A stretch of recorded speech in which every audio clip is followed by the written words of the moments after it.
পদ্ম স্পর্শ করে মা মনসা দেবী এবং গ্রামস্থ সমস্ত দেবদেবীগণের চরণে প্রণাম জানি আরম্ভ করছি এবছরের সর্বশ্রেষ্ঠ সামাজিক অশ্রুসজল যাত্রাপালা গান এক চিলতে সিঁদুর। রচনা সুকুমার দত্ত, নির্দেশনায় মাস্টার সমীর মণ্ডল, সহনির্দেশনায় পঙ্কজ কুমার পাল, দল ম্যানেজার রাখাল মণ্ডল, সহযোগিতায় ভান্ডারবেড়িয়া গ্রামবাসীবৃন্দ, রূপসজ্জায় ভৈরব নাট্যনিকেতন বর্ধমান। এখন আরম্ভ করছি 1431 সালের অশ্রুসজল সামাজিক যাত্রাপালা গান। সকালের শিউলি অকালে ঝরিল, কত যে বেদনা বিদু, স্মৃতির বহিনী রয়ে গেল এক চিলতে সিঁদুর।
মাত্র। আমি তাই তোকে আমার মা এই বিশ্ব চরণের দ্বারার কাছে তোকে আমি রেখে দিয়ে তোর কাছ থেকে অনেক দূরে চলে যাচ্ছে রে খোকা, অনেক দূরে চলে যাচ্ছে।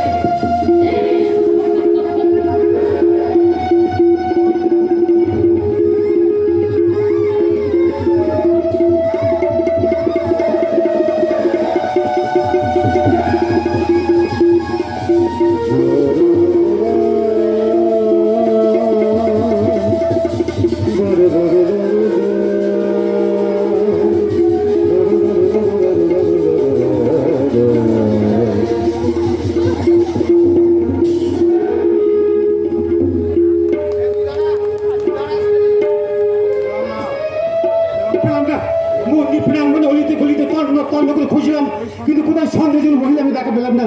তবে কি এটা মনের ভ্রম নাকি সদা জাগ্রত মা আমাকে দেখা দিয়ে গেল? মা গো, যদি তুই সত্যি আমাকে দেখা দিয়ে থাকিস, যদি তুই আমাকে একবার দেখা দে মা, তুই আমাকে একবার দেখা দে মা, একবার দেখা দে।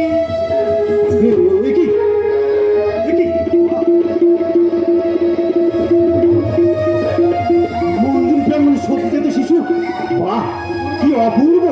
সারা শরীর থেকে দিব্য জিতে বেরিয়ে আসছে, কিন্তু আশেপাশে তো কেউ কোথাও নেই। তবে কি ওই মহিলা নিজেকে পাঠানোর জন্য আমার মায়ের কাছে শিশুটিকে দিয়ে গেছে? ওরে মা, মা গো তুই বলে দে মা, এই মাংসপির রক্ত জ্বালা থেকে আমি কি করবো? একে আমি কোথায় নিয়ে যাবো মা? তুই বলে দে মা, তুই শুধু একবার বলতে মা। থাকিস না বৎস, তুই কি জানিস না জন্মের জন্য জাতক কখনো দায়ী হয় না। তাই বলছি, জন্ম হোক যথা তথা, কর্ম হোক ভালো। যার কেউ নেই তার জন্য আমি আছি। আশীর্বাদ করি এই সন্তান বড় হয়ে 10 জনের একজন হবে। মা আজকে বড় মা, একে এই সদ্য শিশুরাকে মানুষ করবে কে মা? বোকা কোথাকার, একটা ফুটফুটে শিশুকে কোলে নেবার জন্য কত মা দুহাত বাড়িয়ে দাঁড়িয়ে আছে, আর তুই কি না? মা গো, তাই আজ থেকে ও স্থান হোক ওই অনাথ আশ্রম। মা গো, তো লীলা বহুত দেবতা ভাগ মা, তো লীলা বুঝা ভাগ ভুবন মোহিনী। মা গো, তুমি তারা মা, তুমি তারা মা।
না, না, আমি পুলিশের কাছে ধরা হবে না।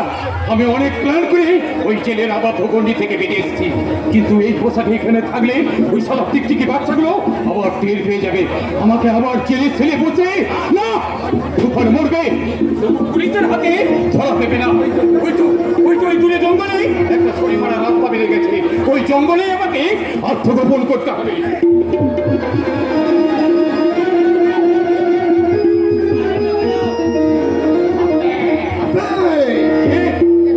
তুমি ভাই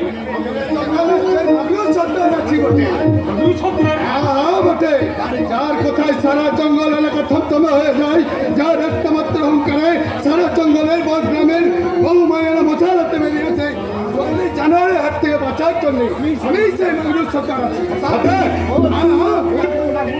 এবার তুই পুণ্যা কেন তুই এমন বাগের কোনো ছাল পরে জঙ্গলে আছিস বটে? বলবো সর্দার, আমি সব বলবো, তুমি শুধু আমাকে একটু আশ্রয় করে দাও।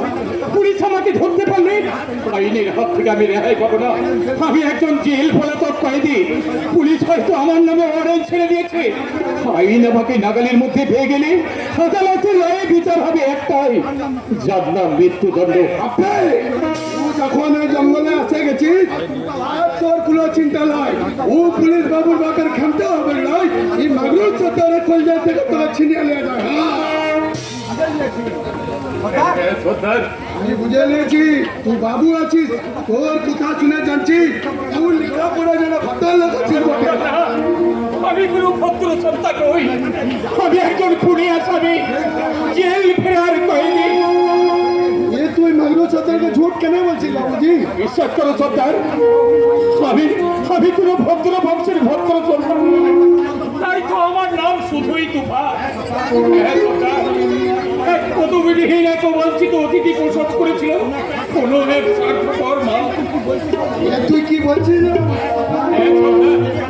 যে মা নিজের যৌবনের জন্য কামনা বাসনা চরিতার্থ করতে একটা শিশুর জন্ম দিয়েছিল ঠিকই, কিন্তু মাঝের পরিচয়টুকু লুকিয়ে রেখেছিল এই ভদ্র সমাজে কই না বলতে। সেই মা স্বার্থপর ছাড়া আর কি হতে পারে সন্তান, আর কি হতে পারে? বাবুজি তুই এমন কান্না করছিস কেন বাবুজি? তোমার হাত গুলান জলে ছলছল করছে কেন?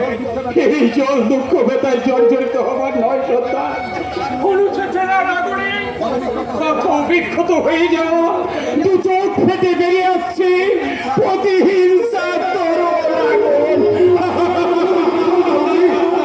তোমার শৈলে পাগল বলে চাল কেন? আমি একজন খুঁজুই আসামি, তাই সর্দার। উনি আসামি? তুই একজন ভদ্রলোকের ছেলে হয়ে কেন খুন করেছিস? সর্দার, বল তুই বললে কেন? কেন তুই আমার কোথায় মতো কাজ করেছিস বটে? আমার মতো দুটো তুফান যাতে এক বুক হারকার নিয়ে এই পৃথিবীতে জন্মাতে না পারে, তার জন্য আমি নিজের হাতে এই চরম মুহূর্তটা আমার চোখের সামনে করলে আমি নিজেকে ঠিক রাখতে পারিনি সর্দার। বাবুজি শিশুকাল থেকে আমি অনাথ আশ্রমে মানুষ হয়েছি, কিন্তু যখন আমার 18 বছর বয়স হলো, আশ্রম আমাকে ছুটি দিয়ে আমার হাতে ধরিয়ে দিল এক টুকরো নাম ঠিকানা লেখা কাগজ আর একটা সোনার হার। তারপর আমি কেন বল? আমি ওই দৌড়ে গেলাম ওই চণ্ডীতলা দেবীদাস ব্যানার্জির বাড়িতে, কিন্তু ভাগ্যের বিড়ম্বনায় জানতে পারলাম ওনার সঙ্গে আমার রক্তের সম্পর্ক কিছু নেই। বাবুজি পেয়ে গেলাম আমার জন্মের ইতিহাস, বুঝে নিলাম আমি একজন পিতৃ পরিচয়হীন অবৈধ জারজ সন্তান। সারা শরীরে রক্ত আমার টকবক করে ফুটে উঠল। আমি ওর সাথে পাড়ি দিলাম ওই তারাপীঠের উদ্দেশ্যে। সন্ধ্যা তখন আগত, ট্রেনটা প্ল্যাটফর্মে দাঁড়াবার আগেই পেছনের একটা ঝোপ থেকে শুনতে পেলাম একটা নারী কণ্ঠের বিকট আর্তনাদ। ওই চলন্ত ট্রেন থেকে আমি ঝাঁপিয়ে পড়লাম। সেই ঝোপের ধারে গিয়ে দেখলাম একটা খাকি পোশাকধারী প্রশাসন কর্তা পথের এক সর্বহারা উন্মাদিনীকে শিলতাহারের চেষ্টা করছে। আর বিক্ষিপ্ত মস্তিষ্কের মহিলা নিজের ইজ্জত বাঁচানোর জন্য প্রাণ চেষ্টা করছে। তুই সারার হাত গুলান কাটে নিতে পারলি না? হাত দুটো কেটে নিলে হয়তো আমার যাবজ্জীবন জেল হতো না সন্তান। তাকে আমি জীবনের মতো শেষ করে দিয়েছি। ও ঠিক কাজ করেছিস বটে, তাই ও ভদ্র সময় তোকে খুলি বললো আমার কাছে তুই ভগবান এসে বটে। আমি তোকে জঙ্গলের শের বানাবো বুঝি, সারা জঙ্গলের মানুষ তোকে দেখতে বলে খবর দেবে। কিন্তু সর্দার ওর গুলো ভাই নয়, ও চালা পুলিশ জঙ্গলে দেবতার গায়ে খাটার হাত চলে দিতে রে।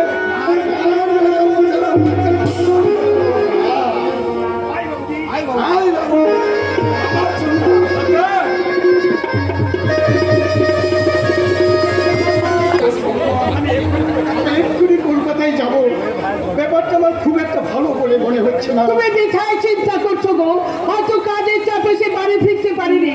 দেখবে ঠিক ওর কাজ গুছিয়ে দিয়ে সময় মতো বাড়ি ফিরবে। চলো এখন হাত মুখ ধুয়ে কিছু খেয়ে নেবে, চলো। ভাবছি আমার গলা দিয়ে নামবে না সরম, আর কম্বল বলতে শুধু আমার কিছু ছিল, সবই তো ডাক্তারি করতে করতে আমার সহজ হয়ে গেছে। সে সম্বল বলতে শুধু আমার গলারই পইতে যাই বুঝি, অথচ দেখো সরমা, দেখো সংসারের কথা ভেবে ভাই বোনকে মানুষ করার জন্য কত অল্প বয়সে বড় খোকা বেরিয়ে পড়লো, পরে তাই গোলামি করতে, টাকা রোজগারি করতে। শুধু তাই নয়, বড় খোকা প্রায় আমার কাছে বলে, মা বাবাকে তুমি বেশি চিন্তা করতে দিও না, তোমরা চিন্তা করবে কেন, আমি তো আছি, তোমাদের চিন্তার কোনো কারণ নেই। সরমা, আরো বলে সৈকতকে অনেক লেখাপড়া শেখাবো, সেগুলিকে বড় ঘরে বিয়ে দেবো। স্বপ্ন সরমা, স্বপ্ন, এসব নিচক স্বপ্ন ছাড়া আর কিছুই না।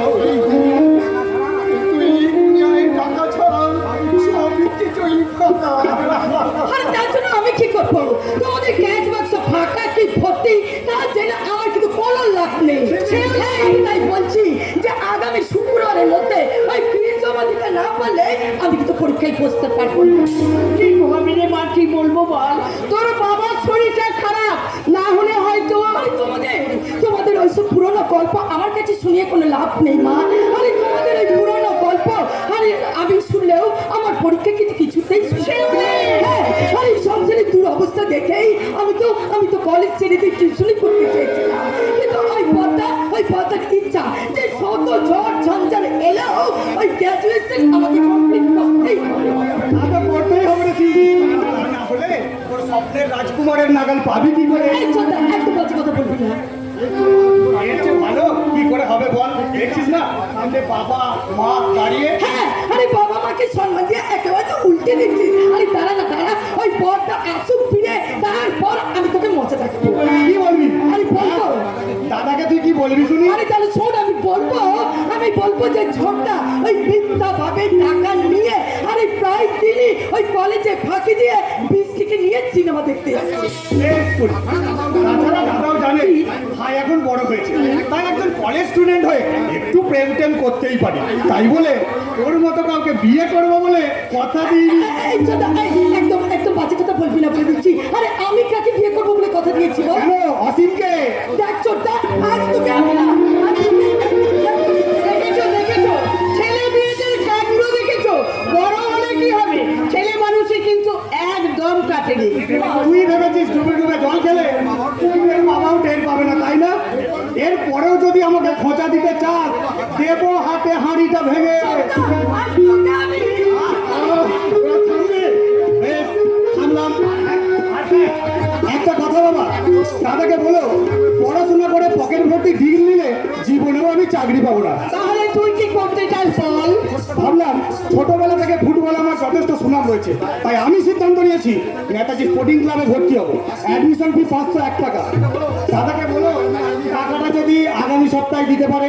পরের সৈকত পারবে তোদের মুখে হাসির মুখে তুলতে, সাহিত্য সাগর তার শরীরে রক্ত পর্যন্ত বিক্রি করবে, কিন্তু আমি ভেবে পাচ্ছি না যে দাদার উপর তোদের হয়তো আশা ভরসা, সেই দাদার জন্য তোরা বিন্দু মাত্র ভাবিস না। বাবা, তাই যদি ভাবতিস তাহলে সব অভিযোগের আগে তোরা খোঁজ নিতিস যে দাদা কাল থেকে এখনো পানি ফেললে না কেন।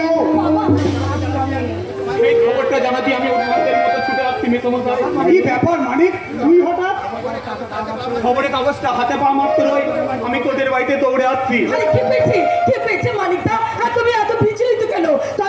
তবে কি না শিউলি, অসীমের কোনো বিপদ হয়নি, বিপদ হয়েছে তোমাদের।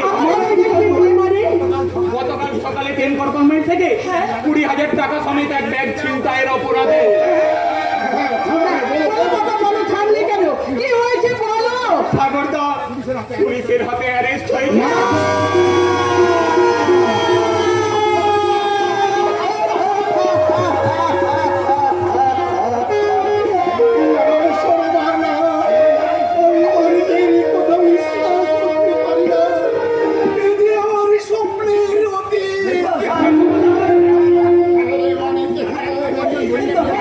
চুরি করি গাড়ি কর্মচারী জীবনী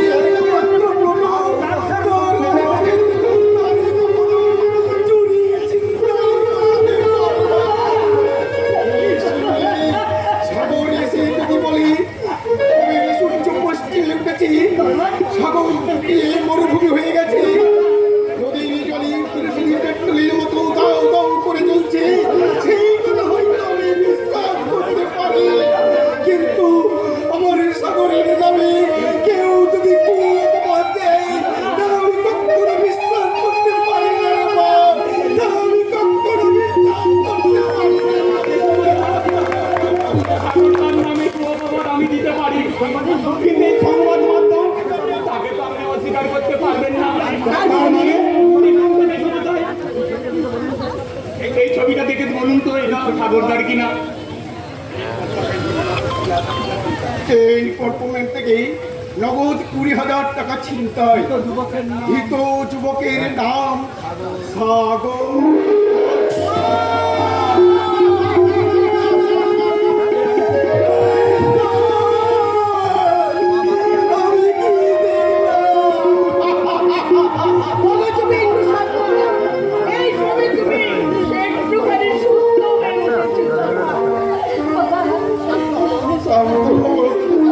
এই কথা শোনার পর তুমি আমাকে বাবা তুমি আমার কথা শোনো, বাবা আমার কথা শোনো।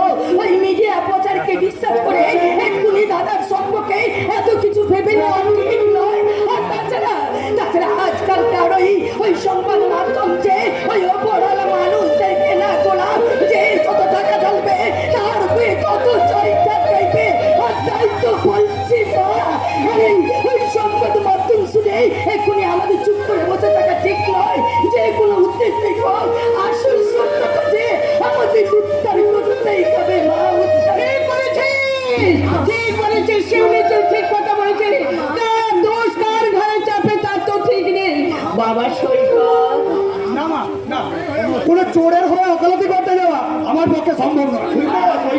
আর হ্যাঁ, একটা কথা, ওই চোরটা যদি ফিরে এসে এ সংসারে আধিপত্য বিস্তার করতে চায়, তাহলে আমি কিন্তু এই সংসার ছেড়ে চলে যেতে বাধ্য হবো।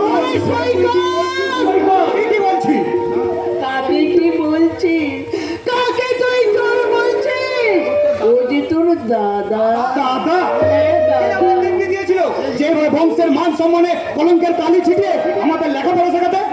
সৈকত শোনো মা, প্রয়োজন হলে শিক্ষার মানপত্র অশিক্ষার পচা টেনে বিসর্জন দিয়ে রিক্সা টেনে গুলিগিরি করে সাফল্য খাবো, তবু তোমাদের বড় ছেলের চুরি চিন্তার পয়সার রাজভোগ আমি খেতে পারবো না মা, আমি খেতে পারবো না। চলে গেল ছেলেটা, আবার কথায় কর্ণ পাঠ না করে এক মুখ অভিমান নিয়ে চলে গেল।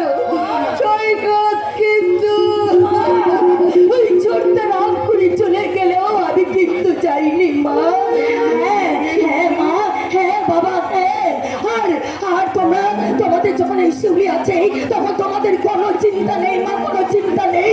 ওই মালিকটা যদি আমাকে সাহায্য করে তাহলে আমি নিজে যাবো ওই পথটাকে ফিরিয়ে নিয়ে আসতে। মা,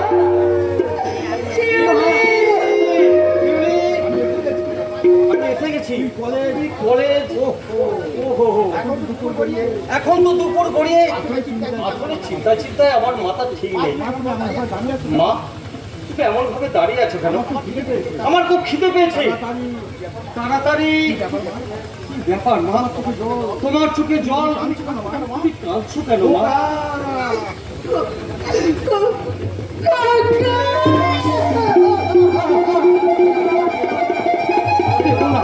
কেঁদো না মা, কেঁদো না। আসলে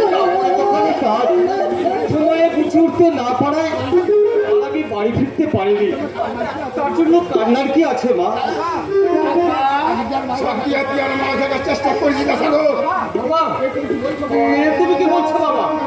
সত্যি করে বল, তোর সারাদিন তুই কোথায় ছিলিস? মালিকের দোকানে। মিথ্যে কথা। বাবা, ছি! একটা চোরের মুখ থেকেই আমার বাবা ডাক শুনতে ঘৃণা হচ্ছে। না বাবা না, কাঁচা ঘায়ে নুনে ছিটে দিয়ে তুমি আমার মুখের মধ্যে লুকিয়ে রাখা যন্ত্রণার জ্বালাটাকে আরো বাড়িয়ে দিও না বাবা। তুমি বিশ্বাস করো বাবা, তোমার সাগর কখনো চুরি করতে পারে না, সে চোর নয়। বিশ্বাস করো মা, বিশ্বাস করো। বিশ্বমাতার বুক চিরে এই সৃষ্টির সাগর যেমন কোনোদিন কারো এক বন্ধু জিনিস ছিনে নিতে পারে না, তোমার গর্বের সন্তান কখনো কারো জিনিস ছিনে নিতে পারে না মা, কখনো কারো জিনিস ছিনে নিতে পারে না। ওরে খোকা, কৈফতকে আর শিউলিকে নিয়ে আমি যে অনেক স্বপ্ন দেখেছি মা, তাই তোমরা আমার চোর সাব্যস্ত করে আমার মনের মনিকটায় লুকিয়ে রাখা অনেক যন্ত্রণার জ্বালাটাকে করে দিও না। সাগরদা, বল না রে শিউলি, বাবা মাকে বল না তোর দাদা চুরি করেনি, সে চোর নয়। ওরে শিউলি, অন্তত বিশ্বাস করবো তোর এই হতভাগ্য দাদা উৎপাদী ফলের জল খেয়ে দিন কাটাবে, খিদের জ্বালা সহ্য করতে না পেরে মৃত্যুর সঙ্গে পাঞ্জা লড়বে, তবু অন্যের খাদ্য ছিঁড়ে নিয়ে খেয়ে এ জীবন সে বাঁচাবে না রে, এ জীবন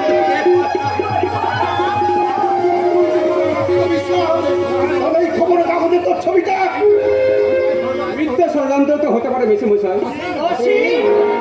হ্যাঁ মিশন, হ্যাঁ মাসিমা, ছবিটা যদি অন্য কারো হতো হয়তো আমি বিশ্বাস করতাম যে সাগরটা নিজের জীবনকে মূল্যবান কোনোদিন ভাব করে না, সে সাগরটা কেন তো এমন কাজ করতে পারে না। মিডিয়া তো তাদের কাজ শিখবে, সত্য মিথ্যা যাচাই করার অভ্যাস তাদের নেই, তাই বলছি সংবাদপত্র কখনো ছবিটা প্রমাণ করতে পারবে না যে ভেবে দেখুন মেসে মশাই, মিডিয়া যদি এতই সচেতন, প্রশাসন যদি এতই সক্রিয়, তাহলে সংবাদ মাধ্যম প্রচার করে দিচ্ছে উগ্রপন্থীর দল ঘাঁটি করে দেশের মূল্যবান সম্পদকে ধ্বংস করে আরো দিনক্ষণ, অথচ তাদের কোনো প্রতিকার নেই। ওগো মাথা ঠান্ডা করে অসীমের কথাগুলো বোঝার চেষ্টা করো। শুধু শুধু ছেলেটাকে কেন তুমি দোষারোপ করছো? আয় বাবা, তুই ঘরে আয়। তুই বলছিলিস না তোর ভীষণ খিদে পেয়েছে, আমি তোর জন্য খাবার বাড়ছি। আয় আয় খোকা, হাত মুখ ধুয়ে তুই খেয়ে নিবি। আয় বাবা, খেয়ে নিবি। আমি বড় ক্লান্ত হয়ে পড়েছি, এবার খাওয়া দাওয়া সেরে একটু বিশ্রাম নিয়ে নেব। বিশ্রাম? কোথায় বিশ্রাম নেব ভাই? যে ছায়া স্থানে আমি সারাদিনের ক্লান্তির স্বস্তির নিঃশ্বাস ফেলি, সেই উদার বৃক্ষগুলোর কাছে আমি যে আজ কলঙ্কিত হয়ে গেছি। ওই শুধু আমার বুকের কথাটাই শুনলে আমি এত বড় ভাবলি না, আমার বুকের ভিতরে ভেবেছি বাবা, ভেবেছি আর ভেবেছি বলেই আমি আবারও বলছি, আমার গলার বইতে যদি সত্যি হয়, চন্দ্র সূর্য যদি ছিল জাগ্রত হয়, তাহলে আমি প্রমাণ করবই আমি চোর নই। যেমন করি হোক, যেভাবে হোক, উদ্ধার করবো এই চক্রান্তের আসল কারণ। বুকের রোজ সামলাতে না পেরে সাগরকে আমি অনেক আঘাত দিয়েছি। হয়তো ছেলেটা অভিমানী করে খাওয়ার ঘুম ত্যাগ করে দেবে। চলো মানে ওকে একটু বুঝিয়ে বললে ও হয়তো আমার নিশ্চয় স্বাভাবিক হয়ে যাবে। এসো বাবা মানে, ভিতরে এসো। আরে কি গো মশাই, বলি কি এত ভাবছো? আমি ভাবছিলাম হ্যাঁ, কি কোন কথাটা গো? কেন তোমার আমার বিয়ের কথাটা হ্যাঁ, যাও, হ্যাঁ, তুমি না কি হলো শিউলি? আরে বাবা, আমার ধার তোমাকে এত কষ্ট করে বাজাতে হবে না। আরে যদি পারো তাহলে এই কথাটা তোমার বাড়ির ওই বাবাকে গিয়ে বলে এসো। জানাবার চেষ্টাটা করেছি শিউলি, কিন্তু কিভাবে যে বলবো তার কোনো ভাষা আমি খুঁজে পাই না। তাছাড়া ব্যারিটা যদি মানুষ আরে যাও যাও, আরে তুমি না ভীষণ ভীতু, আর তাই তো তোমার মতো ভীতু পুরুষকে বিয়ে করতে আমার ভয় লাগছে। এটা তোমার মুখের কথা নয় শিউলি, এটা তোমার মুখের কথা নয় শিউলি। তুমি না বললে আমি তো জানি তুমি আমাকে তোমার প্রাণের চেয়ে বেশি ভালোবাসো। তাই বুঝি? হ্যাঁ, তাই তাই তাই আরে তাই যদি তাহলে বলো তো তোমার সাথে আমার প্রথম কোথায় দেখা হয়েছিল? তা মনে আছে কিনা তো যাচাই করতে চাইছি শিউলি। বলো। স্মৃতিকে এত সহজে হৃদয়ের পৃষ্ঠা থেকে মুছে দিতে পারে শিউলি? পারে না শিউলি, তা কখনোই পারে না। অসি, তোমার সঙ্গে আমার প্রথম দেখা হয়েছিল। বলো, তোমার সাথে আমার কোথায় দেখা হয়েছিল? তাহলে শোনো, হ্যাঁ বলো। ময়না মতির পথের ধারে দেখা হয়েছে, ময়না মতির পথের ধারে দেখা হয়েছে। আরে না না, দেওয়াল নড়ের মাঠে মাঠে দেখা হয়েছিল। ময়না মতির পথের ধারে দেখা হয়েছিল। দেওয়াল নড়ের মাঠে মাঠে দেখা হয়েছিল। দেখা হয়েছিল, নানা কাছে ছিল ভালো, দেখা হয়েছিল।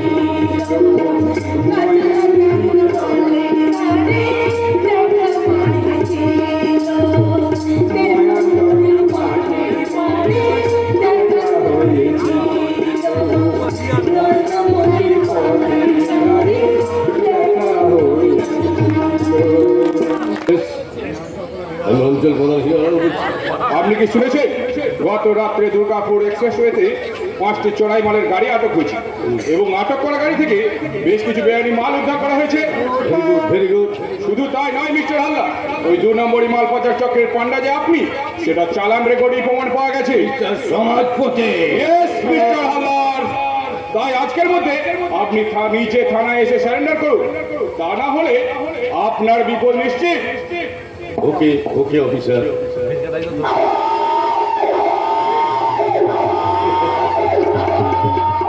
বিপদ নিশ্চিত। বিপদ অবশ্যই ঘটবে। দারোগা রতন সমাজপতি, তবে অঞ্চল প্রধান হীরালাল হালদারের নয়, তোমার নিজের। ইয়েস।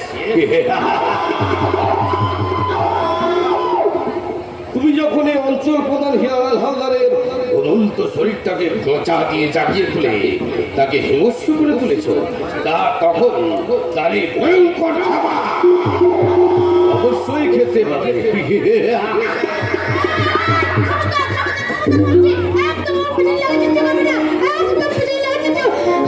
বাবা, বাবারে, কি হলো মা, তুমি এমন ভাবে হাঁপাচ্ছ কেন?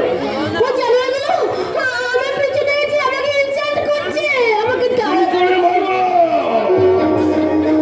এই প্রবিংশ নারী প্রগতির বুকে দাঁড়িয়ে তারা মাতৃ সরমিনী নারীকে ব্যঙ্গ করবে, তাদেরকে আমি জীবন্ত গুলি করে মারবো। আপনি দেশ দরদি নেতা, অঞ্চল প্রধান হীরালাল হালদার, বলতে পারো নারী কল্যাণ সমিতি প্রতিষ্ঠাতা। তা তুমি এই চোরা পার্কে একা কি করছো মা? আরে প্রত্যেকদিন কলেজ থেকে ফেরার পথে আমরা বন্ধুরা এই জোড়া পার্কে এসে 1 ঘন্টা গল্প করে তারপর বাড়ি যাই। ভালো, খুব ভালো। বন্ধুর সঙ্গে কিছুক্ষণ খোঁজ মেজাজে গল্প গুজব করলে না শরীর মন খুব তাজা থাকে। তা তোমার নামটি কি মা? আমার নাম বৃষ্টি। বাহ! বৃষ্টি দিয়ে তো শুরু হয় নতুনত্বের সৃষ্টি।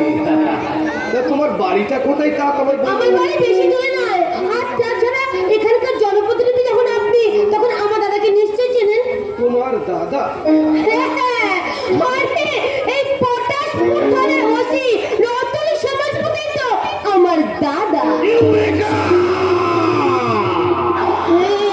কি হলো? আপনি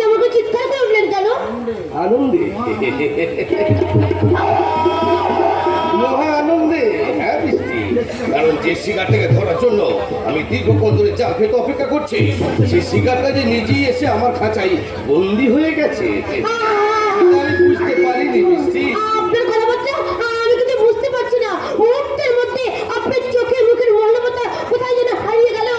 আপনার সৃষ্টি হলো একটা প্রতিহিংসার ছবি। আপনাকে দেখে আমার ভীষণ ভয় করছে, ভীষণ।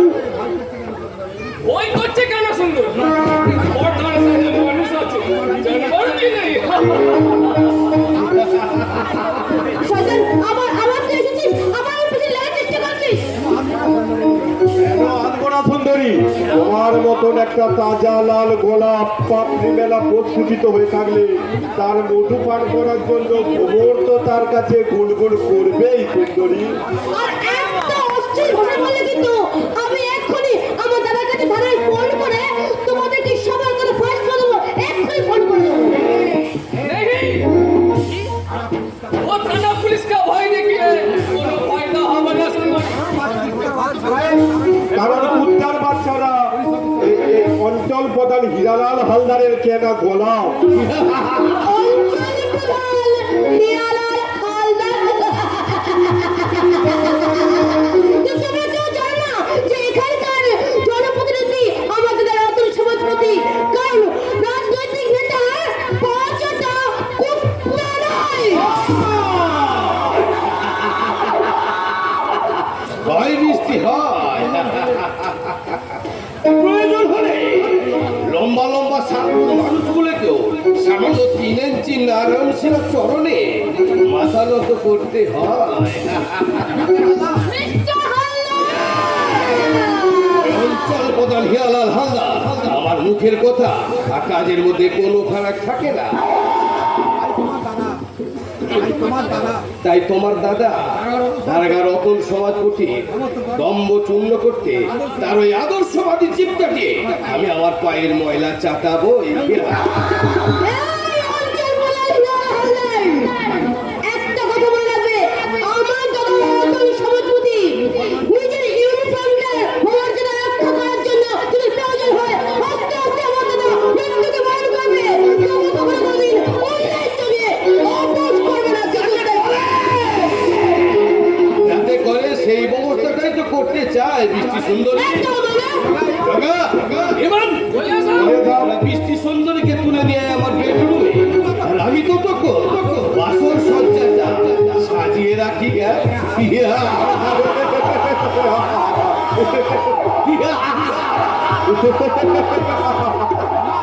না, না, কিছু নেই। তোমার কিছু নেই, পারমিশন দেন। কিছু নেই না। কোথায় ফোন করছো সুন্দরী? থানায়? চলো, বসের গাড়ি গেল। আমি যাবো না, কিছুতেই যাবো না। আমাকে ছেড়ে শয়তান, ছেড়ে দাঁড়া হলো। যদি না থাকি যদি না ছাড়বি, এই কুত্তা।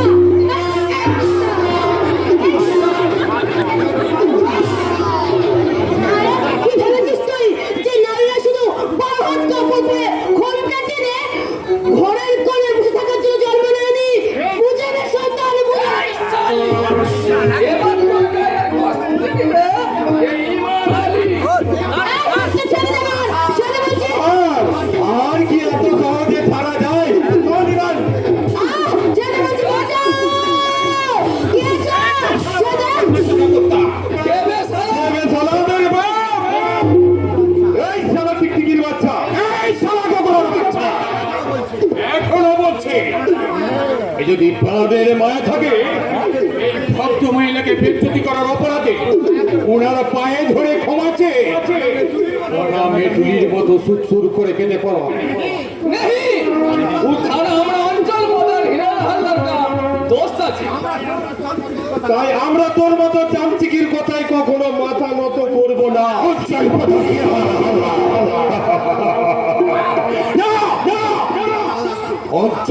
হিরালাল হালদার তো কোনো ছাই, কোন মন্ত্রী নিজেও যদি আমার চোখের সামনে কোনো ভদ্র মহিলাকে বেজ্জতি করে আমি তাকে রেহাই দিই না। তাই বলছি এখনো সময় আছে, ওই ভদ্র মহিলার পায়ে ধরে ক্ষমাছে সুস্থুর করে না, আমরা তো পারবো না। আমাদের আপনি ক্ষমা করে দিন ম্যাডাম। এবার তোদের ওই অঞ্চল প্রধানকে ভালো করে তেলে মালিশ করে দিতে বলে যা। যাও,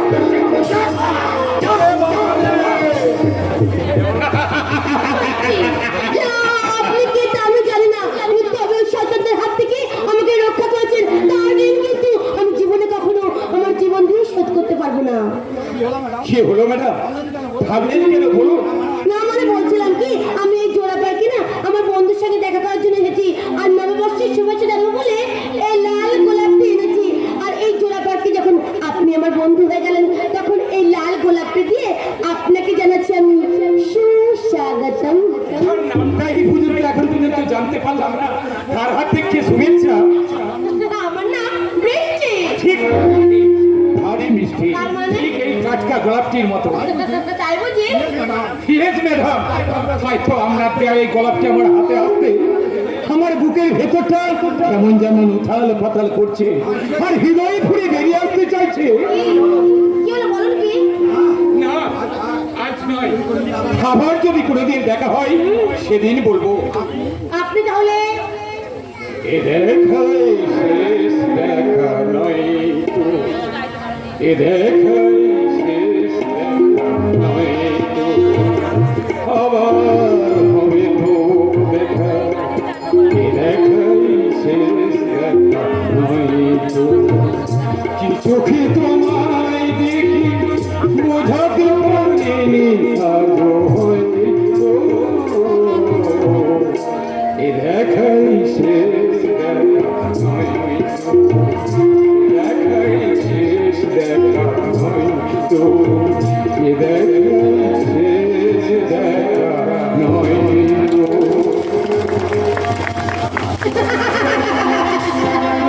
চঞ্চল মন আনমনা হয় যে তার ছোঁয়া লাগে, চঞ্চল মন আনমনা হয় যে তার ছোঁয়া লাগে, ভোরের আকাশে আলো দেখে পাখি যেন জাগে, চঞ্চল মন আনমনা হয় যে তার ছোঁয়া লাগে, ভোরের আকাশে আলো দেখে পাখি যেন জাগে, চঞ্চল মন আনমনা হয়, চঞ্চল মন আনমনা হয়, চঞ্চল মন আনমনা হয়। হাউ নাইস বৃষ্টি, বিউটিফুল, কি অসাধারণ কণ্ঠ তোমার। এতক্ষণ কাকে গান শোনাচ্ছিলে? কি হলো বৃষ্টি, কথা বলবে না? কথায় আছে অভিমান যত বাড়ে প্রেম তত বেশি জমে। এই বৃষ্টি, কি হলো? এই, চুপ! কটা বাজে সে খেয়াল আছে? আমি 1 ঘন্টায় পৌঁছে তোমার জন্য ওয়েট করছি, আর তোমাকে টাইম জানে? এই টাইম জানলে তোমাকে না, আজ হাতে ঘড়ি পর্যন্ত নেই। ছি, ছি, ছি। আছে বৃষ্টি, টাইম জানা আছে? আসলে মানে আসলে এই চুপ থামো তো, তোমার আসলে নকলে অনেক কথা শুনেছি, আর তোমার কোনো কথা আমি শুনবো না। এখনকার ছেলে তোমার হাতে একটা ঘড়ি পর্যন্ত নেই। আছে বৃষ্টি, আছে।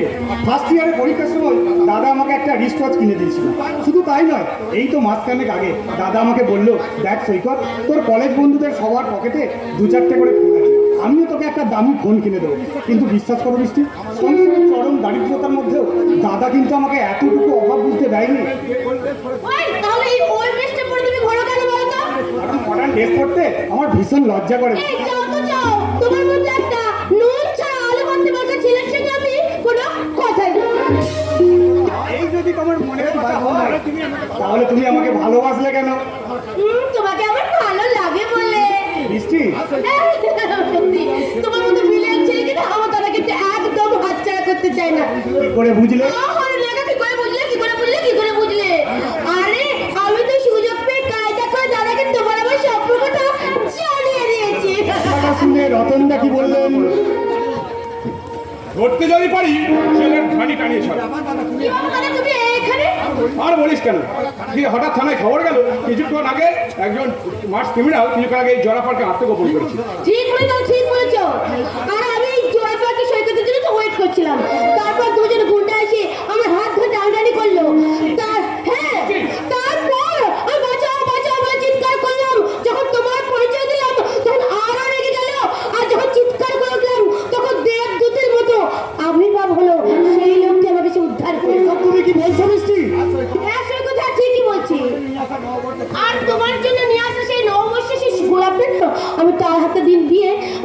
না জানি পারলাম না, বিশ্বাস করো। উফ, ধ্যাৎ, আমি ভাবতে পারছি না তারকা রতন সমাজপতির বই জেনেও তোকে অসম্মান করার মতো স্পর্ধা হলো কা? দাদা আচ্ছা বৃষ্টি, তুই কি তোর মোবাইলে তোর চার ছবিটা ধরে রেখেছিস? দাদা চেষ্টা আমি করে টুটি করে চেষ্টা করেছিলাম, কিন্তু মোবাইলটা ব্যবহার করার কোনো সুযোগ আমি পাইনি। আচ্ছা বৃষ্টি, লোকটি দেখতে কেমন? আরে খাওয়াতে ভদ্রলোকের বাচ্চা, কিন্তু তুমি বুঝতেই পারিনি যে ওই ভদ্রটা মুখে সামলে একটা রাক্ষস ওর পেটে বসে আছে। তোমার সততার মুখে একটা নাম কিন্তু আমি বারবার শুনেছি। হ্যাঁ হ্যাঁ, ওই নামটাই তো জানতে চাইছি। তারপর তাকে খুঁজে বের করার দায়িত্ব আমার। বল, কি নাম বলছিল? অঞ্চল প্রধান হীরালাল হালদার। হীরালাল হালদার? না, তুই আর আমার হাত দিয়ে বসতে পারবি না রে শয়তান হীরালাল হালদার। আসলে কি জানিস বৃষ্টি, কি দাদা? আমি তার 5 জন প্রশাসনিক কর্তার মতো দাদা? এই খাকি উর্দিটার আদর্শটাকে জলাঞ্জলি দিয়ে দাদা? কোনো সমাজ বিরোধী বা রাজনৈতিক নেতাদের পায়ে বিসর্জন দিতে পারিনি। তাই হয়তো তোর প্রতি টার্গেট করে আমার এই সবল মেরুদণ্ডটাকে দুর্বল করে দেওয়ার চেষ্টা করি। দাদা দাদা পারবে না রে বৃষ্টি, পারবে না। শত চেষ্টা করলেও বেইমানি নীতিহীনতার হাত দিয়ে একটা জ্বলন্ত শত্রুকে কিছুতেই গলা টিপে হত্যা করতে পারবে না। কিন্তু আমি ভেবে পাচ্ছি না আগে কোন কাজটা করবো। এক হাতে শয়তান হীরালাল হালদারের অসামাজিক ব্যবসা, অন্য হাতে কলকাতার ত্রাস, বেকার অবস্থানের গ্রেপ্তারি পড়ো না।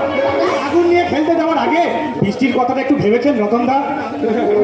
বৃষ্টির জন্য আমি ভেবেছি সৈকত, কিন্তু এবার থেকে যা বাবা তুমিই ভাববে। জানি সৈকত, জানি বৃষ্টির মুখ থেকে শুনেছি সব কথা। তোমরা দুজন দুজনকে ভালোবাসো, তাই আজ থেকে বৃষ্টির সমস্ত দায়িত্ব আমি তোমার উপরেই ছেড়ে দিলাম ভাই। কিন্তু রতনদা, কিন্তু কোনো কারণ নেই ভাই। সাগর আমার বাল্য বন্ধু, শুধু তাই নয় তোমার বাবা মা আমাকে যথেষ্ট স্নেহ করেন, ভালোবাসে। তাই আমার এই মিষ্টি বোন বৃষ্টিকে নিশ্চয়ই তারা গৃহবধূ হিসেবে মেনে নেবেন। কিন্তু রতনদা, আমি যে বেকার। বেকার হলেও তুমি বিনিয়া, তাই চাকরি তোমার শিওরে অপেক্ষা করছি। রতনদা, ইয়েস সৈকত, চাকরি তোমার হবি, তার জন্য যত টাকা ডোনেশন লাগে সেটা আমি দেবো। না, এখানে আর সময় নষ্ট করলে চলবে না, থানায় অনেক কাজ আছে। আমি এলাম রে বৃষ্টি। আর হ্যাঁ, সকাল করে বাড়ি ফিরবি কেমন? কি গো মশাই, অমন করে একা একা ওখানে দাঁড়িয়ে দাঁড়িয়ে কি ভাবছো? ভাবছি কি? সংসার আমাদের চরম অভাব। অক্ষম অসুস্থ বৃদ্ধ বাবা যেন নীরব দর্শক, মাথার উপর বড় দাদা, বিভাজক বোন, সেই সঙ্গে পাহাড় সমান দেনার বোঝা। তাই বলছি বৃষ্টি, এই মুহূর্তে এই বেকার স্বামীর বউ হয়ে গিয়ে এসব তুমি মানিয়ে নেবে কি করে? এটা কেন ভুলে যাচ্ছ সৈকত? ভালোবাসার কর্তব্য কখনো গালি পারলে ওজন করা যায় না। বৃষ্টি, আমি তোমাকে ভীষণ ভীষণ ভালোবাসি। বেশি ভালো শুধু তোমাকে, আজও ভালোবাসি তোমাকে, বাসবো ভালো চিরদিন, শুধু তোমাকে, শুধু তোমাকে, শুধু তোমাকে।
কি হয়েছে তাই বলো। বলবো তো নিশ্চয়, বলি বলার জন্যই তো তোকে আমি ডাকছিলাম। তুই তো জানিস মাকে, আমি হলো গিয়ে ব্যস্ত মামা ভূমিকা না করে আসল কথাটা কি তাই বলো। তুই তো জানিস বাবা মালিকে, তোর কথা মতো সীতা ঠাকুরকে আমি কত টাকা ধার দিয়েছি। তার জন্য কাকা কাকিমা তোমার যথেষ্ট প্রশংসা করে। প্রশংসা নয় রে মানকে, প্রশংসা নয়। এ তুমি কি বলছো মামা? কাকা কাকিমা সে মানসিকতার মানুষই নয়। নয়, নাই তো। আমি হলো গিয়ে ব্যস্ত মানুষ, হাতটা আমার বড় ফাঁকা। এই মুহূর্তে দরকার বেশ কিছু টাকা, তাই পায়ে পায়ে গেল সীতা ঠাকুরের বাড়ি।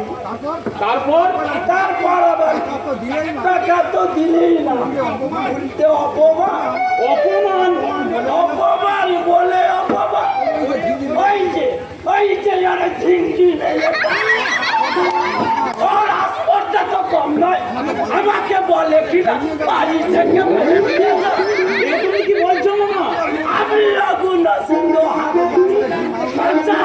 ঘৃণা বেরোলে আঙুলটা পাকাতে কিন্তু মামা ভুলে যাস না মানকে, তুই যখন ছোট তখন তোর বাবা মা মারা যায়, তুই এসে বললি আমার ঘরে। এক কথায় বলতে গেলে ছোট থেকে তুই আমার কাছে মানুষ হয়েছিস। ও বউর ইচ্ছায় আমি ব্যস্ত মানুষ ঠিকই, কিন্তু তোর মামিমা। বলো না মামা, বলো না। মামিমার কথা মনে পড়লে আমার দু চোখের জল বাধা মানে না, কারণ মামিমাকেই তো আমি মা বলে জেনে এসেছি। তাই বলছি মানকে, তুই যদি সত্যি আমাকে পিতৃ জ্ঞানে শ্রদ্ধা করি তাহলে বলো মামা, আমাকে কি করতে হবে? আমাকে অপমান করার প্রতিশোধ। কিন্তু মামা আমার কিন্তু কি রে হতভাগা, হুড়ুড়ি করাতে যখন তখন ওই ওদের বাড়ি যা। আরে দেখো, দেখে তোর একটু মানে করতে হবে। মামা, আমি যে মনে মনে শিউলিকে ভালোবাসি সেই কথাটা কি মামা জানতে পেরেছে? কি হলো রে বাবা মানকে, বলে আকাশ পাতাল কি ভাবছি? না মানে আমি ভাবছি যে শিউলি আমাকে দাদা বলে শ্রদ্ধা করে, তার সঙ্গে আমি প্রথমে তো দাদা বলে দাদাই হয়, ওইখানেই তো আসল গোলমাল। কিন্তু মামা সেই তোর গান্ধীবাদী নীতিবাদী আমার কথা মতো লেগে পারবানকে প্রেমটা ঠিক মতো জমাতে পারবি, তুই পাবি একটা।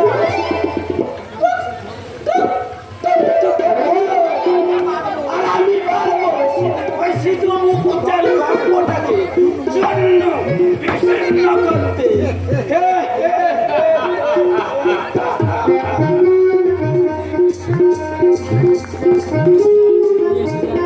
পারছি না, কিছুতেই ভুলতে পারছি না। আজ থেকে সেই 15 বছর আগে ভয়ঙ্কর দিনটার কথা আমি কিছুতেই বলতে পারছি না। কি করে ভুলবো বলো? আমি যে মা হয় কি কখনো এত সহজে নারীর বন্ধন ছিন্ন করা যায়? সবই আমি বুঝি শর্মা, সবই আমি বুঝি। যা ভবিতব্য তাই তো ঘটেছে। এই সান্ত্বনা বুকে নিয়ে সব যন্ত্রণার মশারি করতে না পারলে তুমি যে আমার মতো অসুস্থ হয়ে পড়বে শর্মা। সবই ঠিক, কিন্তু আজকের এই মাঘী পূর্ণিমার দিনটা এলেই যে আমার বুকের ভেতরটা কেমন উথাল পাতাল করে। উঠবেই তো শর্মা, উঠবেই তো। আজ এই বাকি পূর্ণিমার দিনে তোমার মাতৃগর্ভ ভেদ করে পৃথিবীর আলো দেখেছিল জমজ দুই শিশু কন্যা শিউলি আর বুলবুলি। তাই তো এই মাঘী পূর্ণিমার দিনটা এলে আমার খুব কষ্ট হয়। তাই তো প্রতি বছরের মতো আমি পায়েস রান্না করে নিজের হাতে আমি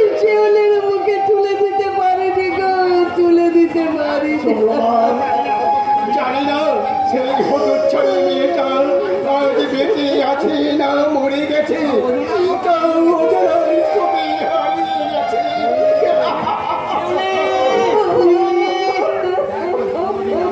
দেখ, তোর জন্মদিনে আমি তোর জন্য ওভাবে বুকে আঁচল চাপা দিয়ে কাঁদছো, বাবার চোখে জলে ছলছল করছে। কি হয়েছে তোমাদের? সাগর, আমি তো তোমাদের বলেছি, আমি যতক্ষণ সুস্থ থাকবো ততক্ষণ সংসার সম্বন্ধে তোমাদের কোনো চিন্তা করতে হবে না। দেখো দেখো মা, দেখো আজ আমি ব্যাগ ভর্তি বাজার করে দিচ্ছি। কিন্তু সাগর, কিন্তু কিসের মা? শিউলি আমার ছোট বোন, আজ ওর জন্মদিন।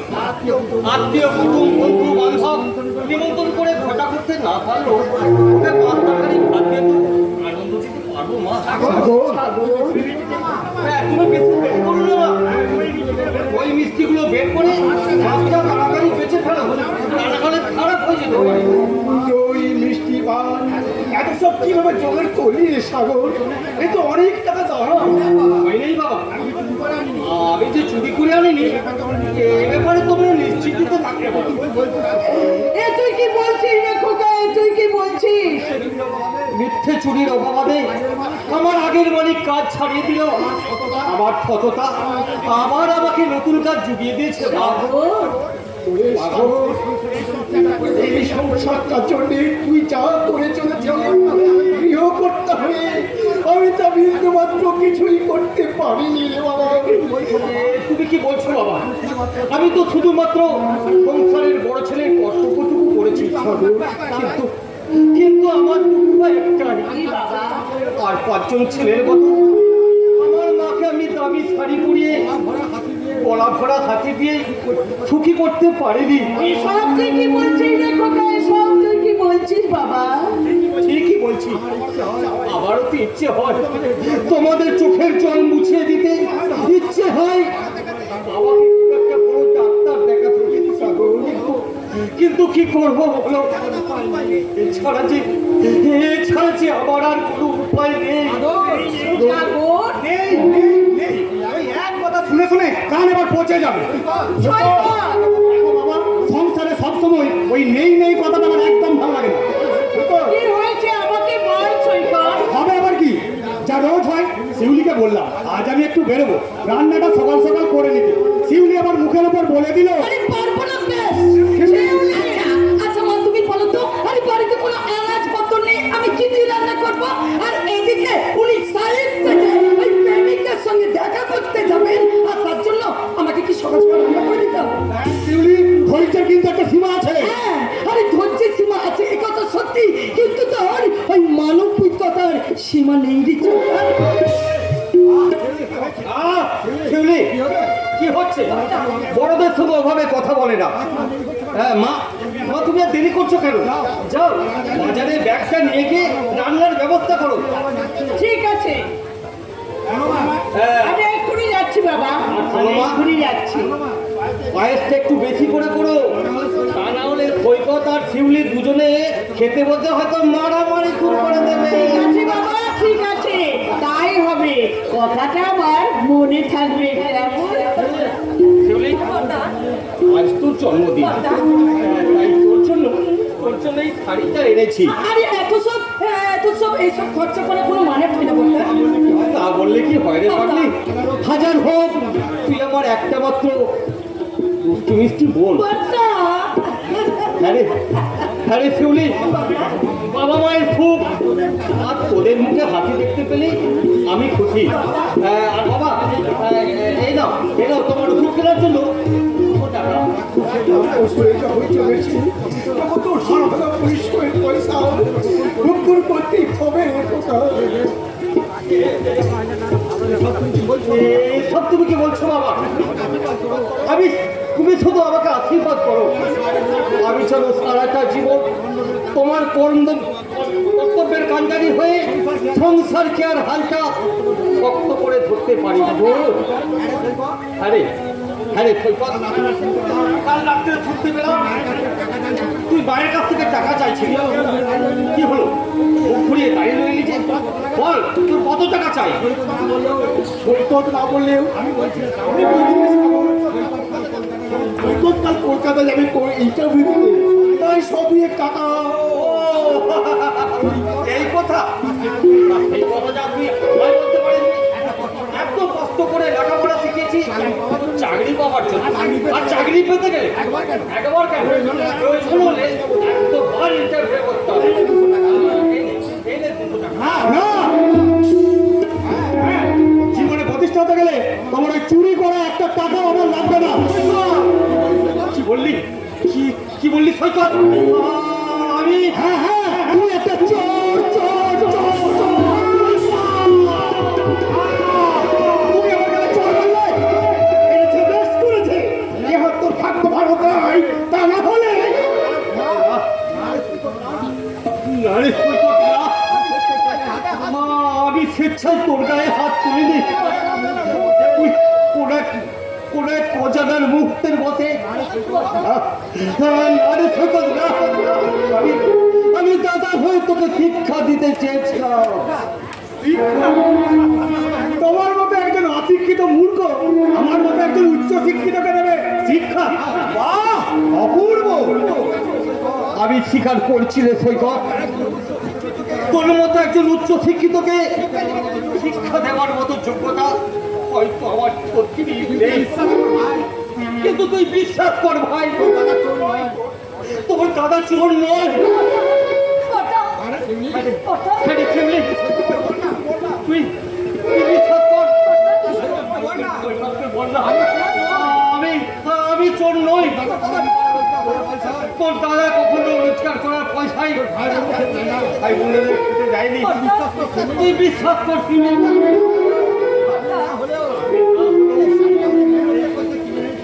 এই শাড়িটা অনেক মেহনতি টাকায় কিনে এনেছি রে বোন।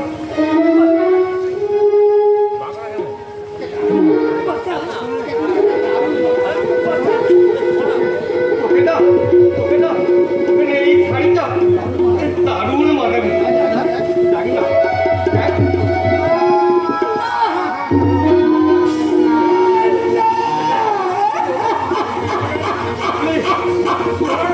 কি হবে মা, আজকে এই সুদিনে তুই অমর করে কাঁদছিস কেন? আনন্দে বাবা, মা আনন্দে। কি হয়েছে শিউলি, তুই এমন করছিস কেন? ওরে চোদ্দা রে চোদ্দা, তোর অনুমানই সত্যি রে চোদ্দা। ওই বড়টা বড্ড সত্যি একটা চোর। এই বড়টাকে তুমি চুরি করার পয়সা দিয়ে তুমি আমার জন্য শাড়ি কিনে নিয়ে এসেছো। তুমি এই সংসারে বাজার করে নিয়ে এসেছো। আমার বাবার জন্য তুমি ওষুধ কিনে নিয়ে এসেছো। তুমি একটা চোর চোর।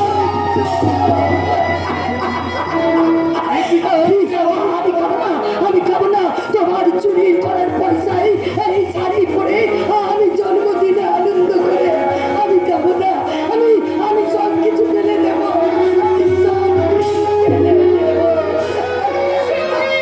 কি হয়েছে রে মা, কি হয়েছে? তুই অমন করছিস কেন? আমাকে বল মা, সব কথা আমাকে বল। মা বর্তার অপরাধকে একদম সহ্য করো না মা, একদম তুই আমাকে বল মা। আমি যে মা, সন্তানের জন্য সব কিছু আমি সহ্য করতে পারবো। বল মা, বল একটিবার আমাকে খুলে বল কি হয়েছে। মাই বর্তা আমাদের জন্য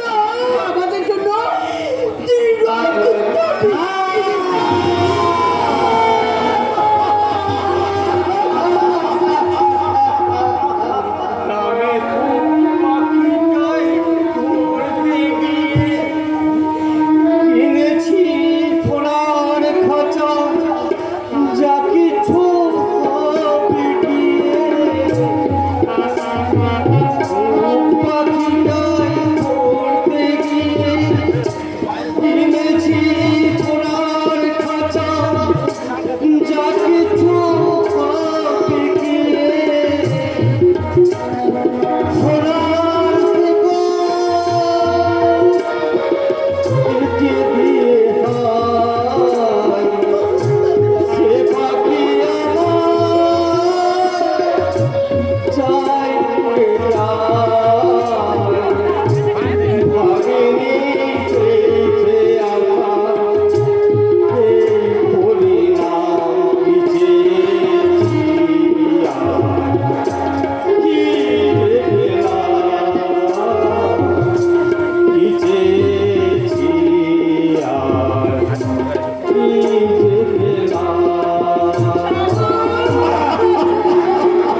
আমি না বুঝে তোমাকে অনেক আঘাত দিয়েছি দাদা, তুমি আমাকে ক্ষমা করো।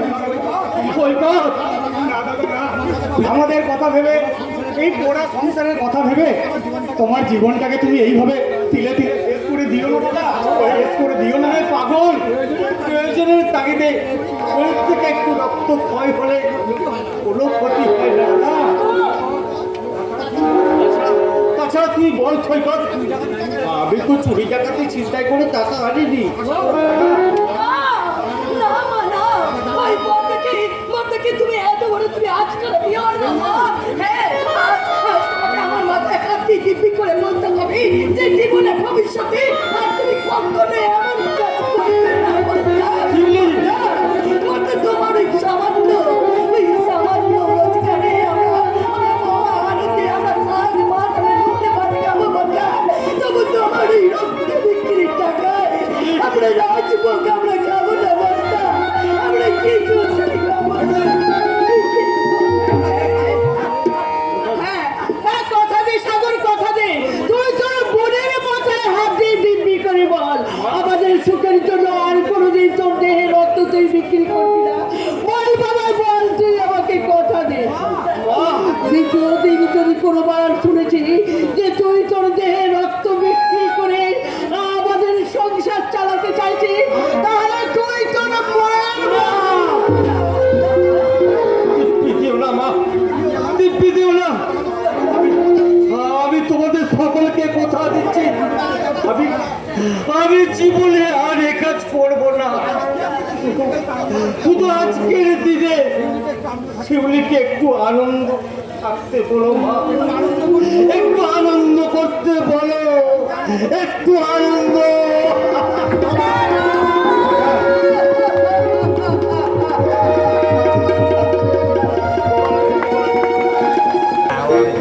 না না না, আমি আর ভাবতে পারছি না। প্রতি বছর আজকের দিনটা এলেই আমার মনের ভিতরটা আমার তোলপাট করে উঠে গেল। তা আমি আজও বুঝে উঠতে পারছি না। মনে হয় 25 বছর আগের সে ভয়ঙ্কর দিনটা প্রতিহিংসার খড়কুয়াত আমাকে গ্রাস করতে আসছে। ও নেভার, অঞ্চল প্রধান হিয়ানা হালদার অতীতের স্মৃতির পৃষ্ঠাগুলো আমি আমার মন থেকে অনেকদিন আগে ছিঁড়ে ফেলে দিয়েছি। তাই আমি চাই শীঘ্র সম্ভব ভালো মেয়ে থেকে অসীমের বিয়েটা দিয়ে দিন আঙ্কেল। তা না হলে হয়তো আপনার মান সম্মান সব ধুলিস্যাৎ হয়ে যেতে। এসব তুমি কি বলছো? অসীমের বিয়ের ব্যাপারে আমি এখনই কিছু ভাবিনি, কারণ ওকে আমি আরো উচ্চশিক্ষিত করতে চাই। অবশ্য আমি আমার এক বন্ধুকে কথা দিয়ে রেখেছি যে তার মেয়ের সাথে আমি অসীমের বিয়ে দেবো। আঙ্কেল, কিন্তু কিন্তু কোনো কারণ নেই, মানে মেয়েটি দেখতে যেমন সুন্দরী তেমন শিক্ষিত। আশা করি অসীমের মেয়েটিকে অপছন্দ হবে না। তার আগেই অসীম আপনার মান সম্মান ধুলিস্যাৎ করে দিয়ে চলে সেটা কি খবরটা জানেন আঙ্কেল? ইয়েস আঙ্কেল, রতনে যেমন রতন চেনে, মানিকে চেনে মানিক। ইয়েস আঙ্কেল, আমি মানিক বটকাল। যেদিন থেকে আপনি আমার শুভাকাঙ্ক্ষা হয়েছে, আমিও সেদিন থেকে আপনার শুভাসুরের দিকে তীক্ষ্ণ নজর আছে আঙ্কেল। তাই বলছি আঙ্কেল, অসীমকে যদি কবজা করতে না পারে তাহলে হয়তো কোনোদিন অঞ্চল প্রধান হিরালাল হালদার এত বড় বন্ধুত্ব কিছুতেই মেনে নেবে না। আজ আমি অসীমের সঙ্গে এই ব্যাপারে কথা বলতে চাই। আমি বলছিলাম কি আঙ্কেল, বলতেই মাথা গরম করে কাজ করা ঠিক হবে না। যা করবার ভেবে চিন্তে করাটাই বুদ্ধিমানের কাজ। মানে মামার মাথায় টুপি টপা দিয়ে প্রায় রাজি করিয়ে এনেছি। 3 দিনের মধ্যে আমার 10 বিঘে জমি সোনামে উইল করে নিয়ে আমি আপনার হাতে তুলে দেবো uncle. Thank you my dear son. তাহলে তুমি আর দেরি করো না, আগামী মাস থেকে তুমি আমার প্রপার্টির ম্যানেজার হিসেবে জয়েন করে ফেলো। আরে কি করছো মানে? আশীর্বাদ আঙ্কেল, গুরুজনের আশীর্বাদ নিলাম। শয়তানি পথে এগিয়ে যাওয়ার আশীর্বাদ। সৎ পথে যখন থেকে কিছুই হলো না, তখন এই বাঁকা পথ আমাকে অবলম্বন করতে হবে। তুমি কি কিছু ভাবছো মানে? ভাবছি আপনি যে গুরু দায়িত্ব আমার হাতে তুলে দিতে চাইছেন, আমি তো পারবো না। আমি আমার কাজ ছাড়া অন্য কিছু করতে পারবো না।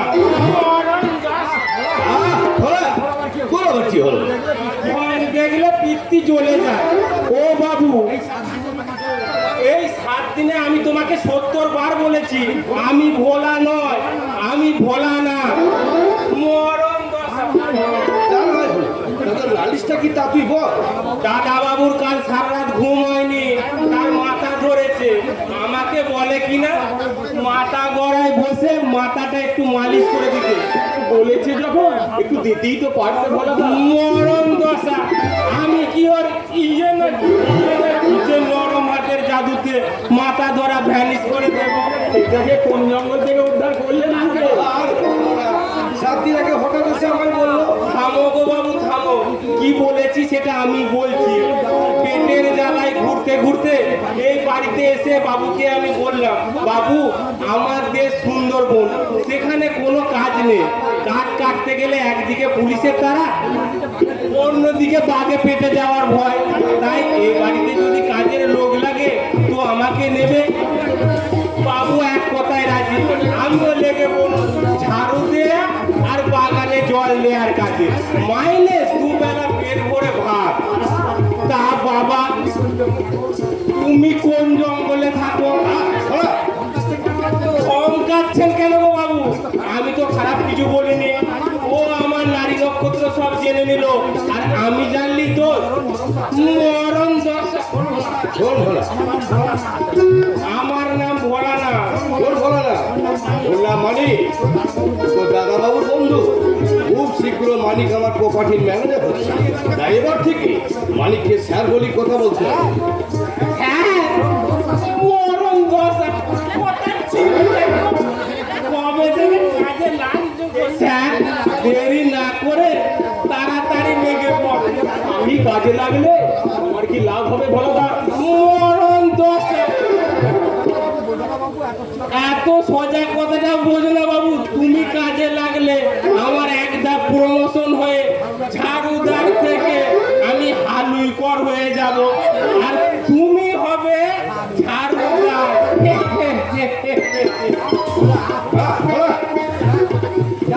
যাক, ওর কথায় তুমি কিছু মনে করো না মানে। না না আগে আমি কোথায় টেনশন নিচ্ছি? তো ঠিক আমি সকাল মানুষ কি বলে ফেলেছে। যাক, একটাই তৈরি কাজ তাহলে কবে থেকে শুরু করতে চাইছে? খুব শীঘ্র, খুব তাড়াতাড়ি। ম্যাক্সিমাম কাগজপত্র আমার রেডি হয়ে গেছে। বাকি শুধু প্লটের মাঝে তোমার হাতের ওই 10 বিঘা জমি। না বাপি, গরিব মেহনতি মানুষের চাষযোগ্য জমি কেড়ে নেই, অভুক্ত পেটে লাথি মেরে মানুষ নিয়ে তুমি ধ্বংসের খেলা মেতে উঠো না। অসীম, তোর এখন বয়স কম, তাই রাজনীতির ব্যাপারে মাথা না ঘামালি আমি খুশি হব। আমি তোমাদের ওই নীতিহীন রাজনীতি নিয়ে মাথা ঘামাতে চাই না বাপি। আমি শুধু চাই মানুষ হয়ে মানুষের মতো দেশের গণতান্ত্রিক অধিকার নিয়ে বাঁচতে। বলে যায় না বাপি, পিছিয়ে পড়া দরিদ্র গ্রামের মেহনতি মানুষরা আজ তোমাকে ভোট দিয়ে জয়ী করেছে বলে আজ তুমি অঞ্চল প্রধান হয়েছো।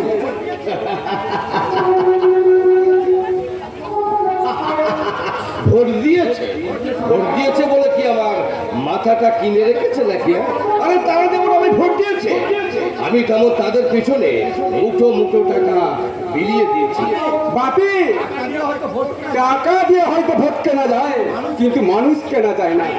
তাই বলছে যাদের মাথায় পা দিয়ে আজ তুমি সমাজের উচ্চ শিখরে বসে আছো, তারা যদি তোমার নামে জয় ধ্বনি দিন আড়ন দিয়ে আবিরে রাঙা করে দিয়েছিল নিজেদের শরীর, তারাই কিন্তু তোমাকে টেনে নামিয়ে নিয়ে আসবে ওই নরকের গহীন অন্ধকারে। তাই বলে ওই অশিক্ষিত চাষাগুলোর কথা ভেবে আমাদের প্রোগ্রামটা তো পিছিয়ে থাকতে পারে না।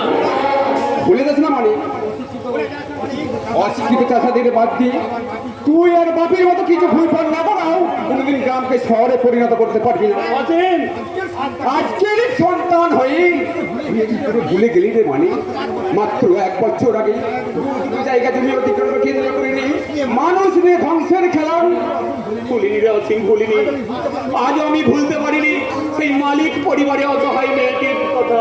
মানে তুমি কি অসীমের কথায় পিছিয়ে আসতে চাইছি না আঙ্কেল। আমি যখন আপনাকে কথা দিয়েছি আমার জমিকে জমি আপনার হাতে তুলে দেবই। দেব দেব দেব, তাকে পেলে আমি আমার সব কিছু আমার আঙ্কেল এই পাগলিটা কোথা থেকে এসে আমাদের কথার মাঝে নাক গলাতে এসেছে?